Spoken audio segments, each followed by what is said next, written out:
YouTube channel medical nurses hub. So wish you a very very happy new year. आज है 1 जनवरी 2023। 2023 में आशा करते हैं कि आप सभी अच्छे से पढ़ाई करें और यहाँ पर जो भी चीज़ों में आप वीक हो उसको और ज़्यादा स्ट्रॉन्ग बनाने की कोशिश करें। तो यहाँ पर जो आज की क्लास है हमारी वो मोस्टली गायनेकोलॉजी और ओबीजी के क्वेश्चन यहाँ पे आपके कवर किए जाएंगे। लास्ट 2 क्लासेस में हमने राजस्थान का पेपर देखा कि किस तरीके से पेपर आया है। अभी अपकमिंग टाइम में अब आपके अलग अलग जगह एग्ज़ाम्स हैं, तो आप लोग प्लीज़ अपनी तैयारी अच्छे से रखिए। कोई भी कहीं से भी चूक करने के आपको चांसेस नहीं है। अभी जनवरी है, मे बी आपका अक्टूबर नवंबर तक नॉर्सेट एग्ज़ाम भी होगा। तो ये सभी आपको अपनी तैयारी पर डिपेंड करता है कि आप कहाँ का एग्ज़ाम क्लियर कर सकते हैं। हो सकता है अपकमिंग टाइम में जो भी लोग CHO की वैकेंसी में जा रहे हैं या फिर जॉब कर रहे हैं उनको परमानेंट कर दिया जाए। ये सभी आपकी मेहनत के कारण है, जो मे भी हो सकता है, पॉसिबिलिटी है। तो यहाँ पर चलिए ऑल फॉर वन क्लास, अब आपको जो मॉडल पेपर 6 रहेगा, यहाँ पर मैंने ऑल फॉर वन क्लास इसलिए कहा क्योंकि आपके NHM CHO GMC कोई सा भी नर्सिंग का पेपर देते हैं आप, तो ये गायनेक के क्वेश्चन आपको आते ही आते हैं। While administering medication, client stated that he is not remembering that he was getting the medication before appropriate nursing action should be।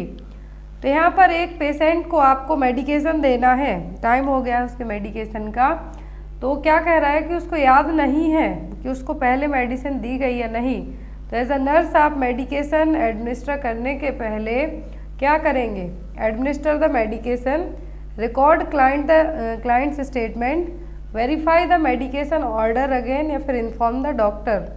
तो यहाँ पर आपको जो right drug right dose right route वाला क्वेश्चन आपको जो बनता है वो यहाँ पर है कि क्लाइंट कह रहा है उसको याद नहीं मेडिकेशन दी गई या नहीं। तो एज अ नर्स आप क्या करेंगे? जाके फिर से मेडिकेशन लगा देंगे, क्या कि क्लाइंट का स्टेटमेंट रिकॉर्ड करेंगे, कि मेडिकेशन ऑर्डर को फिर से चेक करेंगे या फिर इन्फॉर्म द डॉक्टर, कि डॉक्टर को इन्फॉर्म करेंगे। तो ऐसे केस में आप क्या करेंगे? आपको सीधा मेडिकेशन ऑर्डर फिर से चेक करना है कि मेडिकेशन दी गई है या नहीं, क्योंकि पेशेंट को याद नहीं है कि उसको मेडिकेशन दे दी गई है या फिर नहीं दी गई है। तो ऐसे केस में ना तो आपको जाके तुरंत पेशेंट की बात भी नहीं मानना है, वो कह रहा है उसको याद ही नहीं है दी गई कि नहीं दी गई। तो ऐसे केस में आप जाके तुरंत मेडिकेशन भी एडमिनिस्टर नहीं कर सकते। पेशेंट की बात आपको सुननी है, लेकिन आपको फिर से रीवेरीफाई करना है, रीचेक करना है कि आपने मेडिकेशन पहले तो पेशेंट को नहीं दे दी है। तो यहाँ पर आपका आंसर क्या होगा? Option number C। जो आपके लिए 5 ड्रग के जो रूट, डोज, टाइमिंग और साइट, ये चीज़ें आपको याद रखनी है। आपके एग्जाम में ये चीज़ें हमेशा आती हैं, कोई ना कोई एक क्वेश्चन इस तरीके से आपको आ सकता है। नेक्स्ट है यहाँ पर A nurse asked a 13-year-old female to bend forward at the best with arms hanging freely. Which of the following assessment is the nurse most likely conducting? तो एक नर्स है 13 साल की, ओल्ड फीमेल क्लाइंट से कह रही है कि वो बेंड फॉरवर्ड, आगे की तरफ झुक जाए, हाथों को फ्रीली रखे। तो किस टाइप का असेसमेंट है जो नर्स कर रही है? Spinal flexibility, congenital dysplasia of hip, scoliosis या फिर अनइक्वल लेग लेंथ। तो यहाँ पर एज अ नर्स आप कौन सा है जो चीज़ चेक कर रहे हैं? उसको कह रहे हैं कि आपको बेंड फॉरवर्ड, आगे की तरफ झुकना है अपनी कमर के बल, हाथों को फ्रीली है जो रखना है, हैंगिंग फ्रीली मतलब लटकते रहने देना है। तो आप यहाँ पर क्या कौन सा असेसमेंट कर रहे हैं? तो ऐसे केस में आप कौन सा असेसमेंट कर रहे हैं? स्कॉलियोसिस। क्या है ये? एग्जामिनेशन कर रहे हैं, असेसमेंट कर रहे हैं स्कॉलियोसिस का। स्कॉलियोसिस में आपकी जो स्पाइनल कॉर्ड है कैसी हो जाएगी? ये हो जाएगी स्पाइरल शेप में। कैसी? स्पाइरल शेप में। देखिए यहाँ पर एबनॉर्मल जो कर्व है स्पाइन का, ये क्या रहेगा? एबनॉर्मल, जिसको हम स्पाइरल शेप का स्पाइन भी कह सकते हैं। तो क्या हो जाएगी? जब एबनॉर्मल होगी तो आपको बेंड करने के लिए कहा गया है कि आपको आगे की तरफ झुकना है, वो भी अपनी कमर के बल। तो आप ऐसा नहीं कर पाएंगे, पेन होगा और आप प्रॉपर तरीके से झुक भी नहीं पाएंगे। तो किसका असेसमेंट है? ये स्कॉलियोसिस का। नेक्स्ट वन है यहाँ पर colour blindness is due to the problem with. तो कलर ब्लाइंडनेस किसके कारण होगी? लेंस में प्रॉब्लम के कारण, कॉन्स में प्रॉब्लम के कारण, एक्वस ह्यूमर में प्रॉब्लम के कारण या फिर रॉड्स के कारण। जो सेल्स हैं कॉन्स, रॉड्स, तो इनके कारण, किसके कारण आपको कलर ब्लाइंडनेस की प्रॉब्लम होगी? कलर ब्लाइंडनेस का मतलब है आप कलर पहचान नहीं पाएंगे, सभी कलर आपको सेम उसमें दिखेंगे। तो ये क्या है? कलर ब्लाइंडनेस है, और ये होगी किसमें प्रॉब्लम के कारण? कॉन्स में प्रॉब्लम के कारण। जनरली ये किसी किसी को इनहेरिटेड होती है, मतलब जन्मजात जिसको हम कह सकते हैं, इनहेरिटेड प्रॉब्लम है कलर ब्लाइंडनेस, जिसमें वन और more of the 3 sets of the eyes cone cells which, जो सेंस ऑर्गन है, क्या होगा? एक या फिर एक से ज़्यादा, या फिर जो कॉन सेल्स है इसके क्या होंगे? 3 पेयर्स में या फिर सेट्स में आएंगे। तो क्या करेगा? आपको कलर ब्लाइंडनेस की प्रॉब्लम क्रिएट करेगा, जिससे आपको जो कलर हैं सभी सेम कलर में दिखेंगे। यहाँ पर ये देखिए, अब आपको 2 चार्ट दिख रहे हैं, एग्ज़ाम में आते हैं आपको। जो यहाँ पर ये दिख रहा है फर्स्ट में, ये कौन सा चार्ट है? Sierra chart. कलर ब्लाइंडनेस के लिए यूज़ किया जाता है। एक दूसरा होता है जिसमें गिनती लिखी हुई होती, ABCD लिखे होंगे, गिनती लिखी होगी, बोर्ड टाइप से रहेगा, वो कहलाता है स्नेलन चार्ट। वो विजुअल एक्विटी को चेक करने के लिए यूज़ किया जाता है।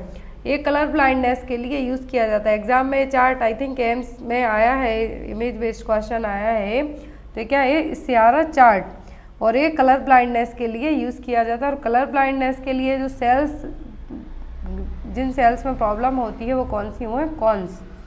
नेक्स्ट है यहाँ पर, a baby born at PHC for is first immunization which vaccination is given. यदि कोई बेबी प्राइमरी हेल्थ सेंटर में बॉर्न हुआ है, डिलीवर हुआ है, तो उसके लिए पहले कौन सी वैक्सीन दी जाएगी? OPV, DPT, MMR या फिर टिटनस।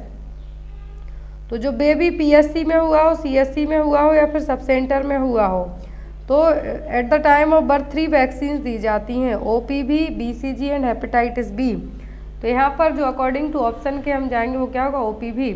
OPV आपको यदि एग्ज़ाम में पूछते हैं तो OPV वैक्सीन है, जो क्या है? OPV vaccine oral polio vaccine at the time of birth दी जाती है, 3 दी जाती हैं, BCG, हेपेटाइटिस B। अब यहाँ पर आप देखिए, जो पॉइंट्स लिखे हुए हैं आपके लिए बहुत ज़्यादा हेल्पफुल हैं, कि जो at the time of birth vaccine दी जाती हैं वो कौन कौन सी हैं? OPV, BCG, hepatitis B। Dose होता है BCG वैक्सीन का, जो टीबी से प्रिवेंट करने के लिए दी जाती है। यदि eight the time of birth they the, eight the time of birth से लेके 1 मंथ की एज तक यदि BCG दे दी, जब तो 0.05 ml देना है। लेकिन यदि BCG vaccine at the time of birth नहीं दी गई, 1 मंथ तक नहीं दी गई, तो आफ्टर 4 वीक ऑफ बर्थ, मतलब जन्म के 4 हफ्ते के बाद से BCG का डोज होगा 0.1 ml। रूट सेम होगा, इंट्राडर्मल, लेफ्ट अपर आर्म में साइड सेम होगी, रूट सेम होगा, लेकिन डोज है जो चेंज हो जाएगा। और after 1 year of age BCG vaccine नहीं दी जाती है, आपको ये भी याद रखना है। TT के लिए आपको एग्जाम में यदि क्वेश्चन आता है तो यहाँ पर TT का जो डोज दिया जाता है, एक तो अर्ली प्रेगनेंसी दिया जाता है 0.5 ml इंट्रामस्कुलर अपर आर्म में, और सेकंड दिया जाता है 4 वीक का गैप देके, सेम डोज सेम रूट। फिर TT का बूस्टर डोज कब दिया जाता है? जनरली एग्जाम में आता है। यदि TT का आपने बूस्टर डोज दिया जाएगा, यदि लास्ट 3 साल में आपको 2 डोज लग चुके हैं TT के, तो आपको TT का बूस्टर डोज है जो दिया जाएगा। नेक्स्ट क्वेश्चन की हम बात करेंगे, if a first dose of MMR vaccine is given for baby at 10 month of age, then interval for second dose is. Question ध्यान से देखिए, MMR वैक्सीन के लिए कहा है, क्योंकि बाकी सब वैक्सीन में 4 वीक्स का गैप हम दे सकते हैं, लेकिन MMR के लिए डिफरेंट होता है कि यदि MMR वैक्सीन का पहला डोज बेबी को 10 महीने की एज में दे दिया है, तो दूसरा डोज जब हम देंगे तो उसके बीच में कितना गैप होना चाहिए, इंटरवल होना चाहिए। ऑप्शन में 4 वीक्स, 8 वीक्स, 12 वीक्स या फिर 9 मंथ। तो कितना है जो यहाँ पर बीच में गैप होना चाहिए MMR वैक्सीन में? तो ये होता है 12 वीक्स का। कितना? 12 वीक्स का। या तो 3 महीने कह सकते हैं हम, यदि पहला 10 महीने की एज में दिया, दूसरा 15 महीने में दिया जाएगा, और तीसरा जो बूस्टर होगा वो होगा 18 महीने में दिया जाएगा। तो इस तरीके से MMR का यदि फर्स्ट डोज हमने 10 महीने में दिया, आफ्टर 9 मंथ कंप्लीट होने के बाद ही दिया जाता है। तो 10 महीने में यदि दिया हमने फर्स्ट, तो दूसरा देंगे हम 12 वीक या फिर 3 महीने के बाद। MMR किस रूट से दिया जाता है? तो आपको ये पूरा चार्ट है जो टिप ऑफ टंग याद करके रखना है कि MMR के लिए कौन सा रूट अपनाया जाता है, सबक्यूटेनियस। नेक्स्ट वन है यहाँ पर lumbar puncture is done in between which vertebra. तो लंबर पंचर है जो किस वर्टिब्रा में किया जाता है, L4 to L5, L2 to L3, L1 to L2 या फिर C2 to C3। Lumbar puncture किया जाता है, लंबर पंचर या फिर स्पाइनल टेप हम जिसको कहते हैं, इसकी पोजीशन एग्जाम में आपको आती है। तो एक इसके लिए किया जाता है सेरिब्रोस्पाइनल फ्लूइड को बाहर निकालने के लिए, CSF को यदि हमें चेक करना है कि पेशेंट को मेनिंजाइटिस या फिर कुछ अदर प्रॉब्लम तो नहीं है, तब किया जाएगा L4 to L5 में। ये देखिए एग्ज़ाम में स्पाइनल निडल आ सकती है आपको, या फिर ये पूछा जा सकता है कौन सा प्रोसीजर किया जा रहा है, तो CSF निकाला जा रहा है। लंबर पंचर है ये, एडल्ट्स में पूछे तो L4 to L5 के बीच में कॉमन साइट है जो मानी जाती है लंबर पंचर के लिए और स्पाइनल टेप के लिए। नेक्स्ट है यहाँ पर which is the most important point in taking care of patient with corona positive patient. तो यदि कोई कोविड-19 से पॉजिटिव है तो यहाँ पर मोस्ट अप्रोप्रिएट पॉइंट्स कौन सा होगा, immunization, care of used utensils and articles, hospitalization या फिर आइसोलेशन। तो यदि पता चला कि आपको कि आप पॉजिटिव हैं तो आपकी फर्स्ट आपने क्या किया, ऑलमोस्ट सबको हो चुका है कोविड, किसी ने टेस्ट करवाया है किसी ने नहीं करवाया, तो यदि कोरोना पॉजिटिव हैं आप तो सबसे पहले क्या करेंगे, फर्स्ट प्रायोरिटी होगी आपकी कि आप आइसोलेट हो जाएंगे, खुद के लिए आप आइसोलेट कर लेंगे। नेक्स्ट वन है यहाँ पर bleeding time is prolonged in all of the following condition except. तो ब्लीडिंग टाइम है जो क्या है, ब्लीडिंग टाइम है सभी में लंबी रहेगी किसी एक को छोड़कर। ऑप्शन में haemophilia A, born brain disease, idiopathic thrombocytopenia या फिर वाइपर वाइट। तो यहाँ पर सभी में ब्लीडिंग टाइम क्या होगा, ज़्यादा होगा, लेकिन किसी एक को छोड़कर तो वो क्या होगा, वाइपर वाइट, जो कि एक स्नेक की कैटेगरी है वाइपर, इसके काटने के कारण ब्लीडिंग टाइम ज़्यादा नहीं होगा। तो यहाँ पर जो वाइपर वाइट है एक स्नेक है, इसके काटने के कारण प्रॉब्लम होगी, तो इसमें ब्लीडिंग टाइम ज़्यादा नहीं होगा, प्रोलॉन्ग नहीं होगा, बाकी सब में होगा। हीमोफीलिया ए में, बॉर्न ब्रेन डिसीज़ में, इडियोपैथिक थ्रोम्बोसाइटोपेनिया में। नेक्स्ट वन है यहाँ पर TORCH includes all of the infection except. तो टॉर्च में सभी चीज़ें इंक्लूडेड हैं, किसी एक को इंक्लूड नहीं है। टॉर्च एक जो इन्फेक्शियस कंडीशन है, कंटेजियस डिसीज़ है, तो इसमें ग्रुप ऑफ डिसीज़ आएंगी। क्या क्या होगा इसमें, टॉर्च में 5 इन्फेक्शियस डिसीज़ होंगी। टॉक्सोप्लाज्मोसिस, अदर वो रिप्रेजेंट करेगा यहाँ पर आपका हेपेटाइटिस बी को, rubella, cytomegalo virus and herpes simplex virus. तो यहाँ पर जो डिसीज़ इंक्लूड नहीं है इसमें वो क्या होगी, tetanus, cytomegalo virus, herpes simplex virus, rubella, hepatitis B and toxoplasmosis. तो क्या है इसमें इंक्लूडेड है, लेकिन जो नहीं है वो क्या है यहाँ पर, वो है टिटनस। नेक्स्ट वन है यहाँ पर the most common side effect of IUD insertion. तो इंट्रायूट्राइन डिवाइस इंसर्ट करने के बाद कौन सा साइड इफेक्ट देखने को मिलेगा, ब्लीडिंग, पेन, पेल्विक इन्फेक्शन या फिर एक्टोपिक प्रेगनेंसी। तो जो कॉमन साइड इफेक्ट होता है IUD इंसर्ट करने के बाद वो होता है bleeding. First one is the bleeding and second one is the pain. Exam में यदि आपको आता है तो फर्स्ट आपको कहना है ब्लीडिंग, यदि सेकेंडरी पूछते हैं सेकेंडरी साइड इफेक्ट क्या होगा IUD का, तो वो होगा पेन। नेक्स्ट वन है यहाँ पर विच of the following is non natural gas causing the green house effect. तो ग्रीन हाउस इफेक्ट के लिए कौन सी नॉन नेचुरल गैस है, मतलब जो नॉर्मली वायुमंडल में नहीं है वो उसको हम बना रहे हैं, हमारे थ्रू बन के वो पूरे में फैल रही है, तो वो कौन सी गैस है, नॉन नेचुरल गैस है जो कि ग्रीन हाउस इफेक्ट को कॉज कर रही है। Carbon dioxide, ozone, methane, chlorofluorocarbon, CFCs। कौन सी गैस है जो नॉन नेचुरल है, तो जो गैस है नॉन नेचुरल वो है CFC गैस। कौन सी गैस है, CFC गैस, क्लोरोफ्लोरोकार्बन CFC, जो कि जनरली जो CFC गैस है कहाँ से निकलती है, जो भी लोग बहुत ज़्यादा ACs यूज़ करते हैं उनमें से भी निकलती है, और ये क्या है, एक नॉन नेचुरल गैस है। कौन सी गैस है, नॉन नेचुरल गैस। नेक्स्ट है यहाँ पर एब्स्टोसिस। तो एब्स्टोसिस क्या है, एयरबॉर्न डिसीज़ है, ऑक्यूपेशनल डिसीज़ है, फूडबॉर्न डिसीज़ है या फिर वाटरबॉर्न डिसीज़ है।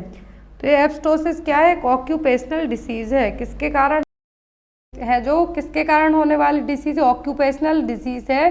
जो एब्सटोस फाइबर्स डस्ट है उसके कारण लंग्स में प्रॉब्लम क्रिएट होगी, शॉर्टनेस ऑफ ब्रीथ होगी। लेकिन यहाँ पर एब्सटोसिस का मतलब लंग्स तो आपके यहाँ पर लंग्स में प्रॉब्लम तो होगी ही, एब्सटोस डस्ट जो माइक्रोफाइबर आपके लंग्स में जाके जब जमेंगे, तो यहाँ पर इसके लिए आपको जनरली ये जो डिसीज़ है और आप कैसे आइडेंटिफाई करेंगे, ब्रीदिंग डिफ़िकल्टी होगी आपको, साथ ही साथ जो आपकी टो फिंगर हैं वहाँ पर भी आपको कुछ डिफरेंट साइंस देखने को मिलेंगे। तो एब्सटोसिस क्या है, एक ऑक्यूपेशनल डिसीज़ है, एब्सटोस फाइबर इनहेल करने के कारण होगी। नेक्स्ट वन है यहाँ पर आशा इज़ रिक्रूटेड अंडर, तो आशा है जो किस स्कीम के तहत रिक्रूट की जाती हैं, ICDS के तहत, NRHM के तहत, NUHM के तहत या फिर विलेज हेल्थ गाइड स्कीम के तहत। तो जो आशा वर्कर है इनकी रिक्रूटमेंट किस प्रोग्राम के तहत की जाती है, तो ये की जाती है रिक्रूटेड NRHM के थ्रू। जो NRHM है नेशनल रूरल हेल्थ मिशन 2005 में लॉन्च किया गया था। यदि ICDS पूछते हैं इंटीग्रेटेड चाइल्ड डेवलपमेंट स्कीम, तो ये लॉन्च की गई थी 1975 में। इसके ICDS का लोगो, कंपोनेंट, ये चीज़ें आपको एग्जाम में आती हैं, क्या कौन बेनिफिशियर्स ग्रुप हैं, क्या इसके कंपोनेंट हैं और कौन कौन है जो यहाँ पर इस प्रोग्राम में इंक्लूड रहेंगे। तो यदि पूछे आशा किसके तहत रिक्रूट की जाती हैं, तो NRHM के तहत। नेक्स्ट है यहाँ पर the concept of health which emphasize that health is a sound mind in a sound body in a sound family in a sound environment. Question ध्यान से देखिए, आपने सेकेंड ईयर में पढ़ा है BSc में। तो यहाँ पर कॉन्सेप्ट है कि साउंड माइंड मतलब शांत दिमाग, शांत शरीर में शांत दिमाग रहेगा, साउंड फैमिली होगी, साउंड एनवायरनमेंट होगा, सभी चीज़ें अच्छी होंगी। तो ये कौन सा कॉन्सेप्ट है, इकोलॉजिकल, साइकोलॉजिकल, फिजिकल या फिर हॉलिस्टिक कॉन्सेप्ट। तो यहाँ पर जो चीज़ें बताई गई हैं हॉलिस्टिक कॉन्सेप्ट की, चारों कॉन्सेप्ट देखिए आप लोग हेल्थ के, इकोलॉजिकल, फिजिकल, साइकोलॉजिकल। तो हॉलिस्टिक यदि कहते हैं तो sound mind in a sound body in a sound environment. Ecological कहते हैं तो मैन एंड एनवायरनमेंट के बीच का कनेक्शन बताया जाएगा। Health is a harmonious equilibrium between man and environment.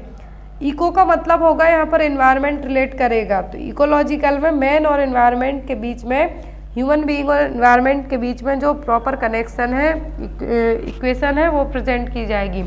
Physical में आपकी बॉडी आ जाएगी, health as the functioning of a body. तो जो हमने हेल्थ की डेफिनेशन पढ़ी है तो वो यहाँ पे आ जाएगी आपकी। साइकोलॉजिकल में आपकी मेंटल इलनेस, आप क्या है मेंटल इलनेस से टेंशन फ्री है, दिमाग टेंशन सबको होती है लेकिन इलनेस की बात हो रही है यहाँ पर, मेंटली आप क्या है फिट हैं, तो आएगा साइकोलॉजिकल कॉन्सेप्ट में health as a absence of mental illness.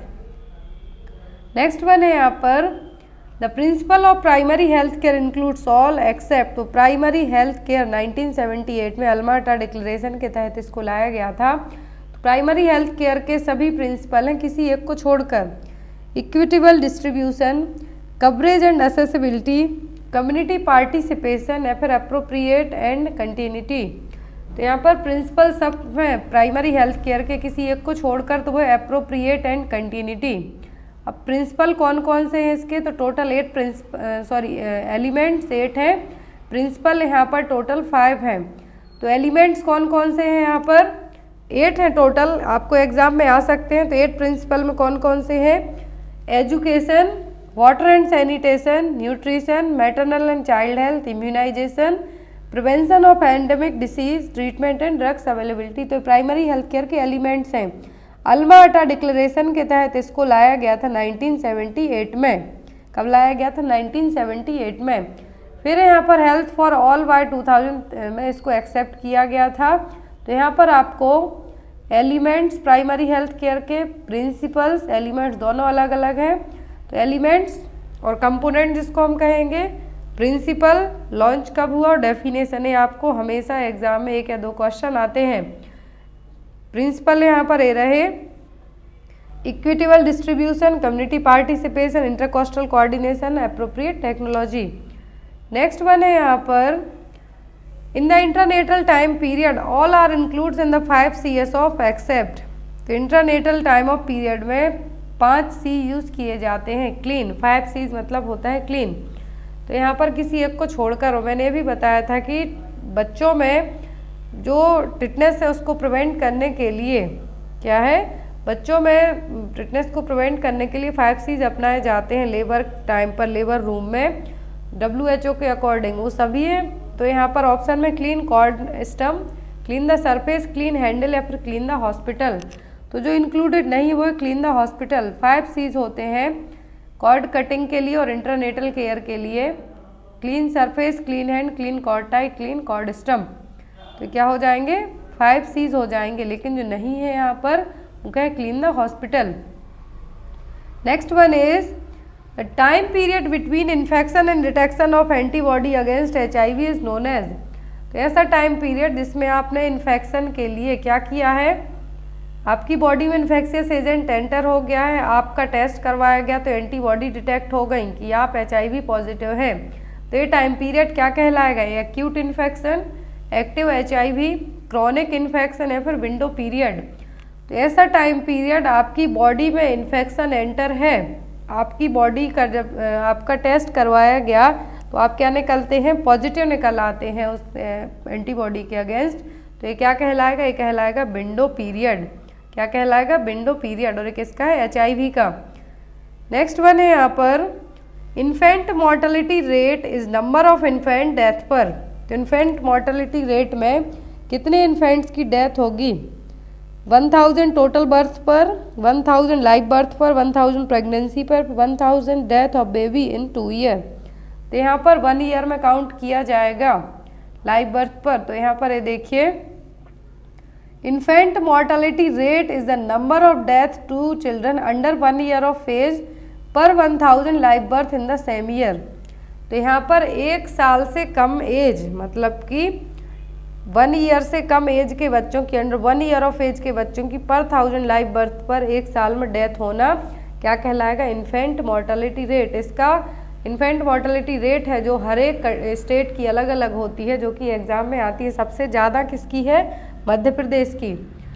Next one है यहाँ पर increased suicidal tendency is associated with. तो सबसे ज़्यादा जो सोसाइडल टेंडेंसी होती है किसके कारण होगी, लो लेवल ऑफ सीरोटोनिन के कारण, हाई लेवल ऑफ सीरोटोनिन के कारण, लो लेवल ऑफ एसिटाइल कोलिन या फिर हाई लेवल ऑफ डोपामिन।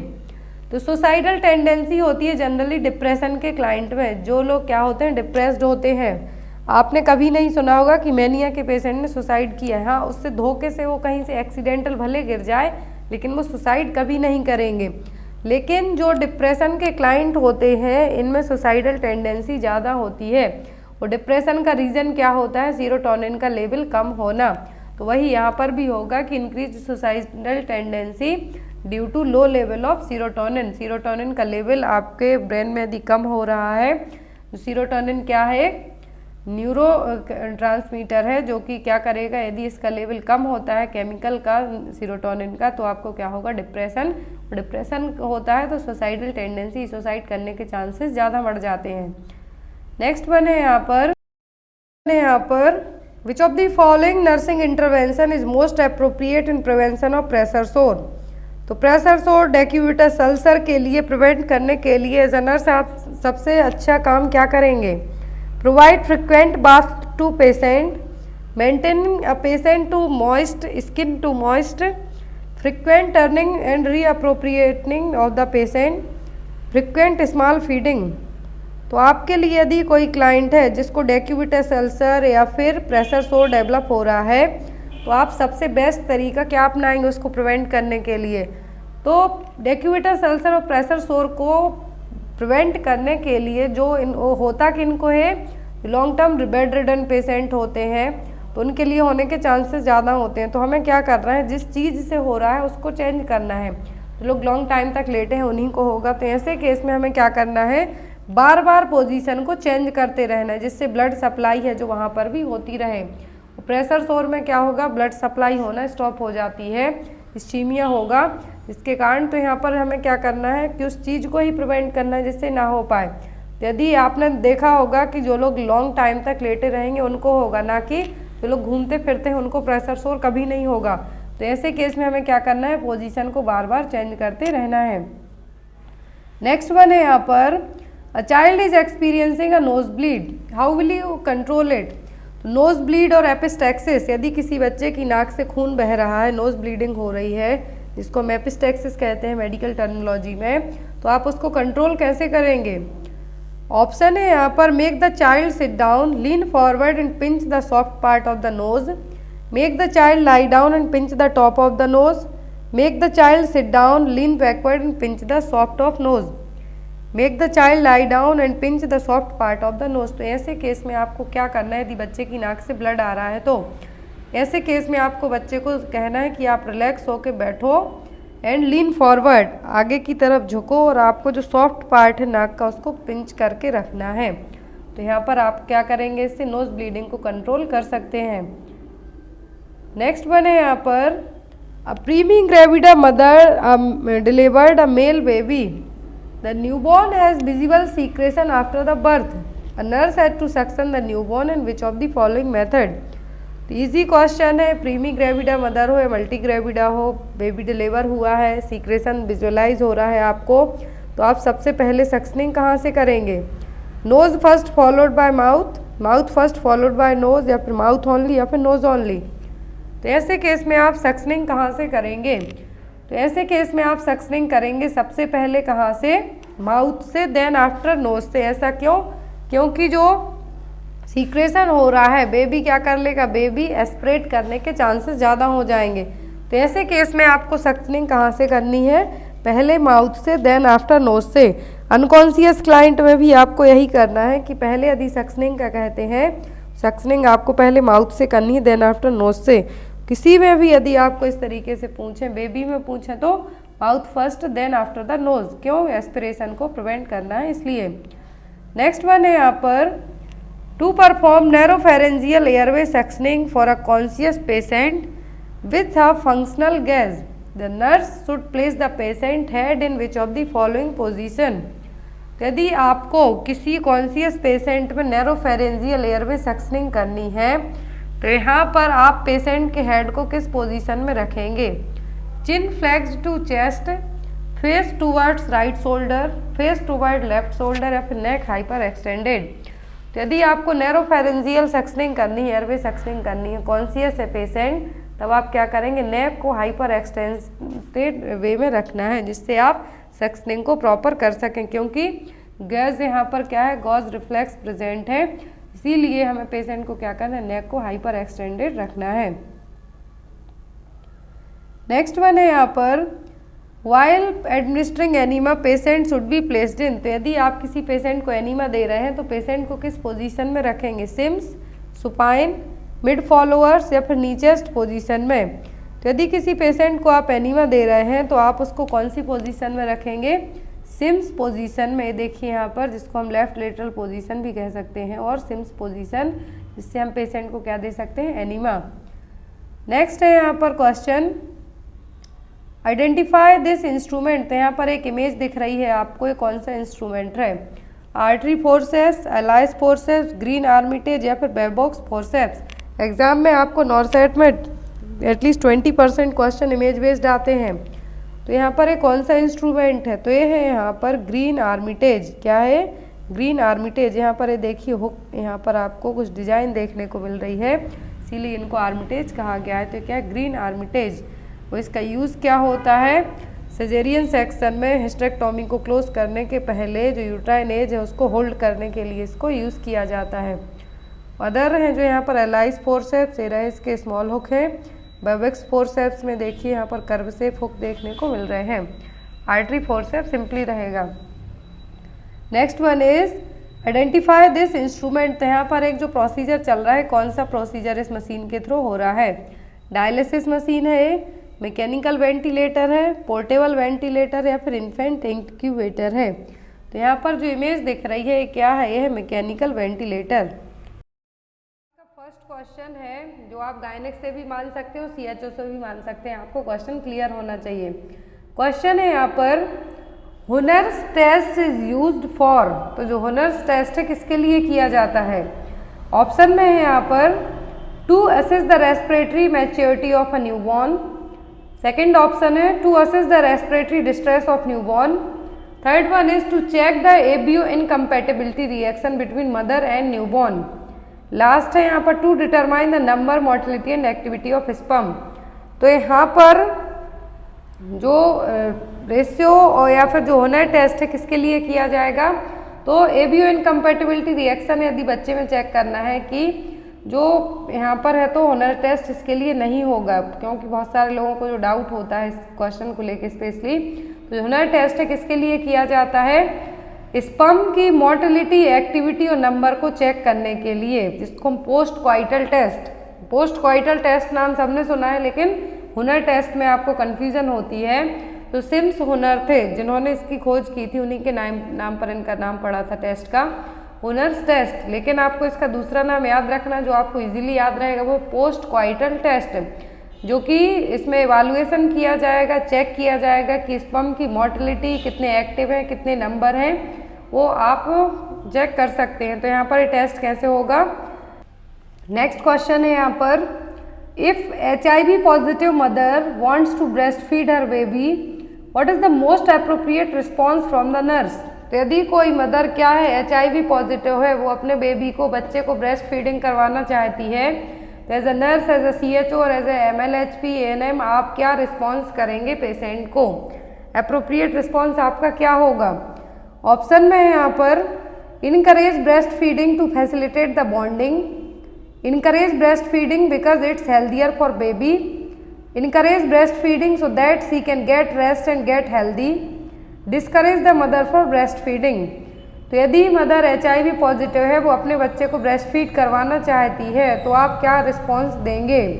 तो यदि यहाँ पर आपको ऑप्शन में क्या होता कि मदर के लिए आप इनकरेज करें ब्रेस्ट फीडिंग के लिए, लेकिन साथ में मदर को निवेरापाइन मेडिसिन दी जाएगी, तब आप इनकरेज कर सकते हैं, बच्चा हेल्दी होगा, माँ भी ठीक रहेगी। लेकिन जब मदर HIV पॉजिटिव है, यहाँ पर एक कंडीशन नहीं रखी है कि निवेरापाइन दी जा रही है, तब हम क्या करेंगे, माँ को डिस्करेज करेंगे कि आप अपने बच्चे को ब्रेस्ट फीड ना करवाएं, क्योंकि बच्चे को भी HIV ब्रेस्ट फीडिंग से ट्रांसमिट हो। क्वेश्चन है यहाँ पर, if HIV positive mother wants to breast feed her baby, What is the most appropriate response from a nurse और MLHP और CHO।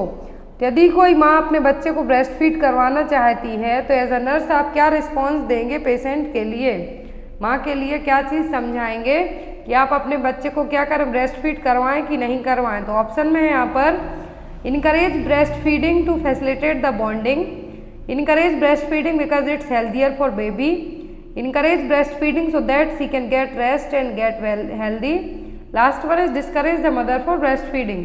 तो यदि आपके पास कोई ऐसा केस आता है जिसमें मदर HIV पॉजिटिव वो अपने बच्चे को ब्रेस्ट फीड करवाना चाहती है, तो as a nurse, as a CHO, MLHP और as a health care provider आप क्या कहेंगे, माँ को कहेंगे कि बच्चे को ब्रेस्ट फीड ना करवाएं, क्योंकि ब्रेस्ट फीड से ही आपके बच्चे को HIV हो सकता है।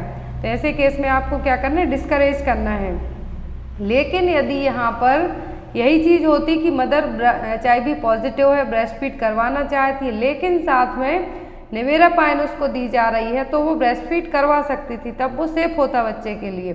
लेकिन यदि ये कंडीशन नहीं है निवेरापाइन मेडिसिन की, तब माँ अपने बच्चे को ब्रेस्ट फीड नहीं करवा सकती, क्योंकि ये बच्चे को भी है जो HIV हो सकता है। अब दो मेडिसिन के नाम है जिनमें आप कंफ्यूज हो सकते हैं, तो आपको क्या करना है, यदि ब्रेस्ट फीडिंग मदर के लिए कहते हैं कि बच्चे को HIV ट्रांसमिशन हम कैसे रोक सकते हैं, तो हम क्या देंगे, निवेरापाइन एज एन प्रोफाइलैक्सिस के तौर पर देंगे। मदर HIV पॉजिटिव है तो हम क्या करेंगे, मदर टू चाइल्ड में जो ट्रांसमिशन हो सकता है ब्रेस्ट फीडिंग के थ्रू, तो हम जो बच्चे की जब 6 मंथ तक जो एक्सक्लूसिव ब्रेस्ट फीडिंग की ज़रूरत होती है, तब हम क्या करेंगे, माँ को निवेरापाइन देंगे, जिससे बच्चे को हम प्रिवेंट कर सकते हैं HIV से। लेकिन यदि हमें डिलीवरी के टाइम पर या फिर जब बच्चा क्या हो, डिलीवरी के टाइम पर या फिर इंट्रापार्टम पीरियड में हो, तो हमें क्या करना है, जिडोविडिन देना है मदर को। किसको, जो प्रेग्नेंट वूमेन है उसको हम HIV पॉजिटिव प्रेग्नेंट वूमेन को क्या देना है, जिडोविडिन देना है मेडिसिन, जिससे जो होने वाला बच्चा है उसको हम क्या कर सकते हैं, प्रिवेंट कर सकते हैं, किससे, HIV इन्फेक्शन से। तो यदि ब्रेस्ट फीडिंग मदर की बात आती है आपको, कि breast feeding mother that means delivery हो चुकी है, वहाँ बच्चे को दूध पिलाना चाहती है, तो निवेरापाइन दे के बच्चे को प्रिवेंट कर सकते हैं। लेकिन बच्चा यदि यूट्रस में ही है और माँ HIV पॉजिटिव निकलती है, तो हमें उस बच्चे को यदि HIV इन्फेक्शन से बचाना है तब हम क्या देंगे, zidovudine. Next one is one of the high risk factor for cervical cancer is, तो सर्वाइकल कैंसर के लिए सबसे ज़्यादा हाई रिस्क फैक्टर क्या होगा, human papilloma virus infection that means HPV infection, nulliparity that means वो lady कभी भी प्रेग्नेंट नहीं हुई है, मेंस्ट्रुअल इरेगुलरिटीज, तो मेंस्ट्रुअल इरेगुलरिटीज में बहुत सारी आएंगी, मेनोरेजिया आ जाएगा, डिसमेनोरिया आएगा, मेट्रोरेजिया आ जाएगा, एमनोरिया आ जाएगा, एडवांस्ड एज ऑफ मैरिज। तो यहाँ पर क्या होगा जो कि सर्वाइकल कैंसर होने का सबसे ज़्यादा हाई रिस्क होगा, तो सर्वाइकल कैंसर किसके थ्रू होता है, ह्यूमन पेपिलोमा वायरस इन्फेक्शन, क्या है, HPV इन्फेक्शन। इसको प्रिवेंट करने के लिए जो वैक्सीन दी जाती है, ह्यूमन पेपिलोमा वायरस प्रिवेंट करने के लिए क्या दी जाती है, HPV वैक्सीन। तो यहाँ पर सर्वाइकल कैंसर के बहुत सारे कॉज एग्जाम में आते हैं, लेकिन जो मोस्ट कॉमन कॉज होता है वो होता है HPV इन्फेक्शन, या फिर बहुत कम एज में शादी होना और सेक्स करना, तो क्या है, हाई रिस्क फैक्टर रहेंगे सर्वाइकल कैंसर के लिए। और जो टेस्ट किया जाता है डायग्नोस करने के लिए वो क्या होता है, पैप स्मीयर। पैप स्मीयर का जो स्पेसिमेन है वो कैसे कलेक्ट किया जाता है, अरे स्पेटुला से। Next one is when performing a pelvic examination the nurse observes a red swallowing area on the right side of the vaginal orifice. The nurse would document this as enlargement of which of the following.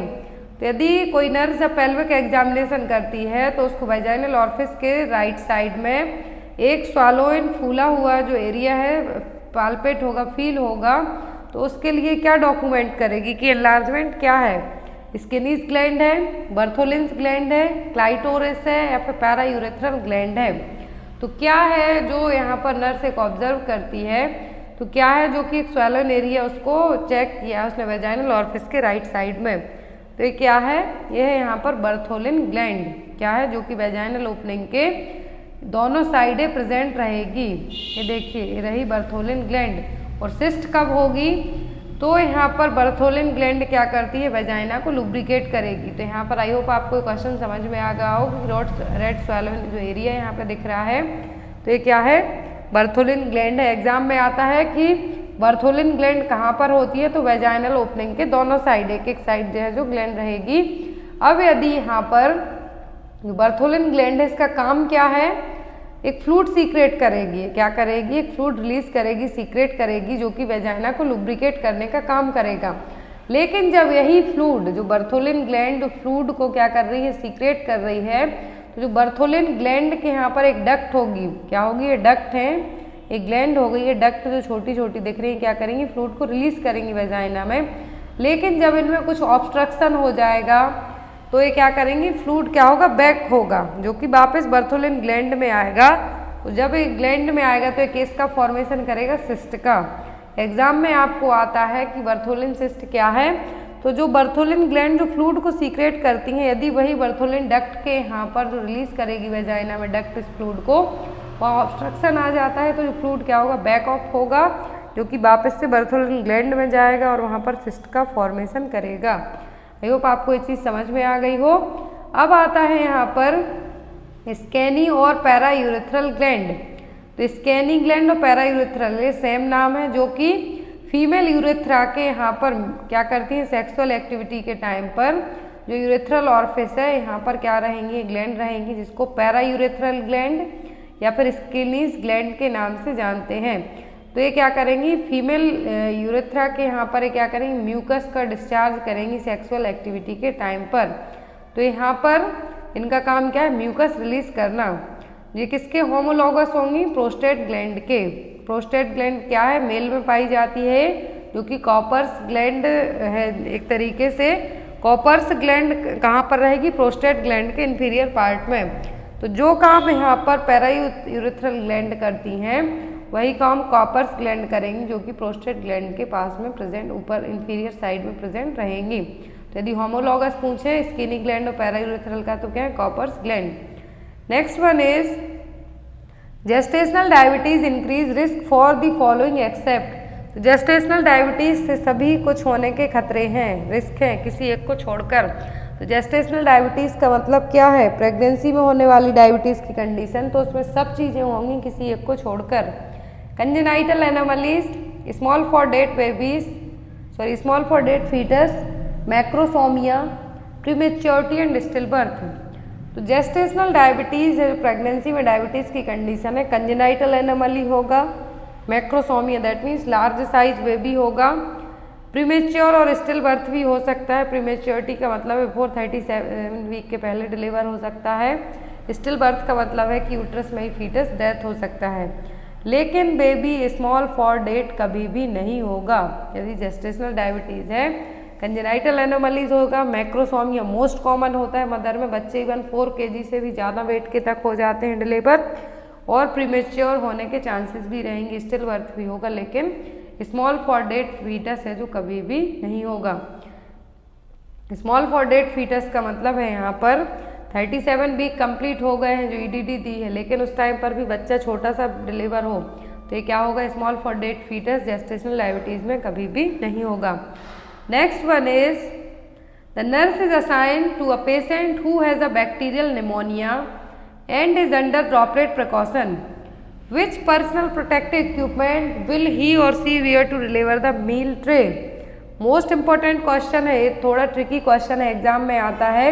तो यहाँ पर एक nurse यदि bacterial pneumonia के patient के लिए उसको assign किया गया है, ड्रॉपलेट प्रिकॉशन में रखा गया है पेशेंट को, क्योंकि निमोनिया ड्रॉपलेट इन्फेक्शन ही है, तो यहाँ पर कौन सा पीपी यूज़ करेगी जब वो नर्स पेशेंट का मील ट्रे, खाने की ट्रे है, देने को जाएगी तब। ऑप्शन है special filtration mask and gloves, only mask is needed, gown mask gloves shoe covers, no PP required. तो ऐसे केस में यदि पेशेंट को बैक्टीरियल निमोनिया है, आप कौन सा पीपी यहाँ PP personal protective equipment use करेंगे उसकी मील ट्रे उसके पास तक पहुँचाने में। तो यहाँ पर फर्स्ट थिंग ड्रॉपलेट प्रिकॉशन है। ड्रॉपलेट प्रिकॉशन कैसे होगा, जब आप जो आपके ड्रॉपलेट न्यूक्लियाई कैसे एंटर करेंगे, मुंह से या फिर नाक से, मुंह से या फिर नाक से एंटर करेंगे, तो इसके लिए जो मेन आपके पास पीपी इक्विपमेंट होना चाहिए वो क्या है, मास्क। तो यहाँ पर आप किसके साथ जाएंगे, ओनली मास्क इज नीडेड। यदि मार्स का पेशेंट होता यदि मार्स का पेशेंट होता तब हम क्या करते, पूरा पीपी यहाँ पर यूज़ करते, लेकिन यहाँ पर बैक्टीरियल निमोनिया का और ड्रॉपलेट प्रिकॉशन में है, क्या यूज़ करेंगे, mask. Next one is collapsing pulse is also known as. तो कोलैप्सिंग पल्स का मतलब क्या है, bounding pulse, water hammer pulse, pulse alternation या फिर बाइजेमिनल पल्स। तो यहाँ पर क्या मतलब होगा किसका, कोलैप्सिंग पल्स का मतलब होगा वाटर हैमर पल्स। क्या होगा, water hammer pulse. Bounding pulse का मतलब होगा कि जब फोर्सफुल हार्ट बीट, क्या है, फोर्सफुल हार्ट बीट के कारण जो आपको आर्टरीज में बहुत ज़्यादा स्ट्रॉन्ग पल्स फील होगी, वो क्या कहलाएगी यहाँ पर, बाउंडिंग पल्स। और पल्स अल्ट्रेशन में अलग अलग आ सकते हैं, ब्रेडिकार्डिया आ सकता है या फिर टैकीकार्डिया आ सकता है। नेक्स्ट है यहाँ पर बाइजेमिनल पल्स। तो बाइजेमिनल पल्स का मतलब होगा कि जब 2 बीट एक साथ देंगी, लेकिन इनमें जो कुछ चेंजेस देखने को मिलेंगे। A pulse characterized by 2 beats close together with a pause following each pair of beats. तो यहाँ पर 2 बीट क्या होंगी, बहुत फास्ट है जो फील होंगी, सुनाई देंगी। कोलैप्सिंग क्या है, water hammer pulse. Next one is in a healthy person stroke volume is about. तो एक हेल्दी पर्सन में स्ट्रोक वॉल्यूम क्या होगा, एग्जाम में इसका फॉर्मूला आपसे आता है, या फिर स्ट्रोक वॉल्यूम कैसे कैलकुलेट करेंगे। तो यहाँ पर स्ट्रोक वॉल्यूम नॉर्मली कितना होता है, तो स्ट्रोक वॉल्यूम यहाँ पर क्या है, 50 ml, 100 ml, 70 ml या फिर 170 ml। तो यहाँ पर स्ट्रोक वॉल्यूम का मतलब होगा the volume of blood pumped out the left ventricle of the heart during each systolic cardiac contraction. तो एक हेल्दी पर्सन का स्ट्रोक वॉल्यूम कितना होता है, 70 ml। यहाँ पर यदि फॉर्मूला पूछा जाता है आपसे तो क्या होगा फॉर्मूला स्ट्रोक वॉल्यूम के लिए, तो यहाँ पर वो है volume of blood ejected by each ventricle पर बीट। क्या है, जो ब्लड इजेक्ट होगा हर एक वेंट्रिकल से पर बीट में, वो क्या कहलाएगा, स्ट्रोक वॉल्यूम। कार्डियक आउटपुट यदि आपको आता है तो क्या है, amount of blood pumped by each ventricle पर मिनट। कार्डियक इंडेक्स, यदि यहाँ पर आपको क्या आता है, पूछते हैं स्ट्रोक वॉल्यूम का, तो क्या होगा, and diastolic volume minus and systolic volume. तो यहाँ पर आपको या तो एग्जाम में सिस्टोलिक बीपी बता देंगे या फिर डायस्टोलिक बीपी बता देंगे और एसबी कैलकुलेट करने के लिए कहेंगे। बहुत ईजी है, आपको ये फॉर्मूला याद रखना है। Next one is in children calculation of drug is done on the basis of. तो बच्चों में ड्रग डोज कैलकुलेट कैसे किया जाता है? ऑप्शन में यहाँ पर एज के अकॉर्डिंग, वेट के अकॉर्डिंग, हाइट के अकॉर्डिंग या फिर लेंथ के अकॉर्डिंग। तो चाइल्ड में जो ड्रग डोज कैलकुलेट किया जाता है तो वो कैसे किया जाता है? तो जनरली बहुत सारे फॉर्मूला यूज़ किए जाते हैं, लेकिन इस तरीके से आपके पास यदि क्वेश्चन आता है तो कैसे आप बच्चे का डोज है जो कैलकुलेट करेंगे। तो यदि बच्चे का डोज कैलकुलेट करने की बात आ रही है, फॉर्मूला आपके सामने नहीं है, only age, weight, height, length बताया, तब आप किससे करेंगे? वेट से। कैसे करेंगे? वेट से। और यदि आपको बच्चे का डोज कैलकुलेट करने के लिए कहा जाता है तो सबसे जो ज़्यादा यूज़ किया जाता है फॉर्मूला वो है क्लार्क रूल, क्योंकि इसमें बच्चे का वेट ही यूज़ किया जाता है। और यदि इन्फेंट में पूछते हैं अंडर 1 ईयर एज में, तब फ्राइड्स रूल यूज़ करेंगे। वेट के अकॉर्डिंग पूछते हैं तो क्लार्क जो कि कॉमनली यूज़ होता है। और यदि यहाँ पर बच्चे की एज 1 साल से लेके 12 साल तक है तो यंग्स रूल। लेकिन मोस्ट कॉमनली क्वेश्चन ऐसा आता है तो वेट कहना है आपको। यदि इन्फेंट के लिए कहते हैं तो फ्राइड्स रूल यूज़ किया जाएगा, क्लार्क रूल और सबसे ज़्यादा कॉमनली हर एक हॉस्पिटल में यूज़ किया जाता है। Next one is drug that cause expulsion of gas from the intestinal tract. तो कौन सी ड्रग है जो कि इंटेस्टाइनल ट्रैक्ट से गैस को एक्सपल्सन करने के लिए, बाहर निकालने के लिए यूज़ की जाएगी? एस्ट्रिंजेंट, कार्मिनेटिव, कैथार्टिक्स या फिर एमिटिक्स। तो जो ड्रग यहाँ पर इंटेस्टाइनल ट्रैक्ट से गैस को बाहर निकालने के लिए यूज़ की जाएगी वो क्या कहलाती है? Carminative agents. क्या कहलाते हैं? Carminative agents. Next one is term melena means. तो मेलेना का मतलब क्या है? Dark coloured stool containing the blood, pus in the urine, painful micturition या फिर शुगर इन द यूरिन। तो क्या टर्म है जो यूज़ किया जाएगा मेलेना के लिए? तो मेलेना के लिए जो टर्म यूज़ होगा वो क्या कहलाएगा? Dark coloured stool. क्यों है? क्योंकि इसमें ब्लड है जो प्रेजेंट है। तो यहाँ पर आप किसको मार्क करेंगे? Dark coloured stool containing the blood. तो ये यहाँ पर ब्लड या तो आपके इंटरनल ब्लीडिंग के कारण भी हो सकता है। तो यहाँ पर मेलेना यदि एग्जाम में आपको आता है तो dark colour stool containing the blood. Next one is the enema given to relieve gaseous distension. तो कौन सा एनीमा है जो गैसियस डिस्टेंशन को रिलीव करने के लिए यूज़ किया जाता है? कोल्ड, एंटी हेलमेंथिक, कार्मिनेटिव या फिर परगेटिव। कौन सा एनीमा यहाँ पर यूज़ किया जाएगा? तो जो एनीमा यहाँ पर यूज़ होगा वो कौन सा एनीमा होगा? तो गैसियस डिस्टेंस को ट्रीट करने के लिए क्या हम करेंगे? Carminative enema. जब जो अभी हमने क्वेश्चन देखा कि यदि इंटेस्टाइनल ट्रैक्ट में गैस बन रही है तो कौन सी मेडिसिन देंगे? Carminative agent. अब यहाँ पर गैसियस डिस्टेंशन के लिए यदि एनीमा पूछते हैं तो क्या होगा? Carminative enema. यदि कॉन्स्टिपेशन है, क्या है? यदि कॉन्स्टिपेशन है तब हम क्या देंगे? Purgative enema. यदि हेलमेंथिक इन्फेक्शन है तब हम क्या देंगे? Anti helminthic enema. Next one is और यदि पोजीशन पूछे पेशेंट को कौन सी पोजीशन में लिटाएंगे एनीमा देने के टाइम पर, तो लेफ्ट लेटरल पोजीशन।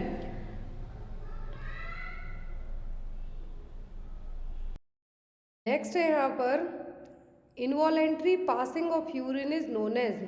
तो आई थिंक आपको ये लास्ट क्वेश्चन है समझ में आ गया होगा कि यदि गैसियस डिस्टेंशन है या फिर इंटेस्टाइनल ट्रैक्ट से हमें गैस को रिलीव करना है, तो यदि गैसियस डिस्टेंशन में एनीमा पूछते हैं तो कार्मिनेटिव देंगे हम, और यदि इंटेस्टाइनल ट्रैक्ट से गैस रिलीज करना है तो मेडिसिन पूछते हैं तो कहा होंगी? Carminative medicine.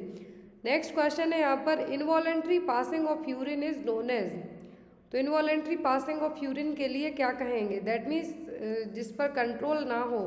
वॉलेंट्री का मतलब क्या होगा? आप कंट्रोल कर सकते हैं, लेकिन इनवॉलेंट्री पासिंग ऑफ यूरिन के लिए क्या टर्म है जो यूज़ किया जाएगा? ऑप्शन में एन्यूरेसिस, एलिमिनेशन, मिक्सचुरेशन या फिर डिफिकेशन। तो क्या टर्म है जो इनवॉलेंट्री पासिंग ऑफ यूरिन के लिए यूज़ किया जाएगा? तो वो होगा यहाँ पर एन्यूरेसिस। क्या होगा? एन्यूरेसिस। मिक्सचरेशन का मतलब होगा बार बार यूरिन पास आउट करना, लेकिन इनवॉलेंट्री में क्या होगा कि आप यूरिन पास करना चाहते हैं लेकिन आपका कंट्रोल नहीं है, तो वो क्या हो गया, involuntary passing of urine. Next one is a teaching method which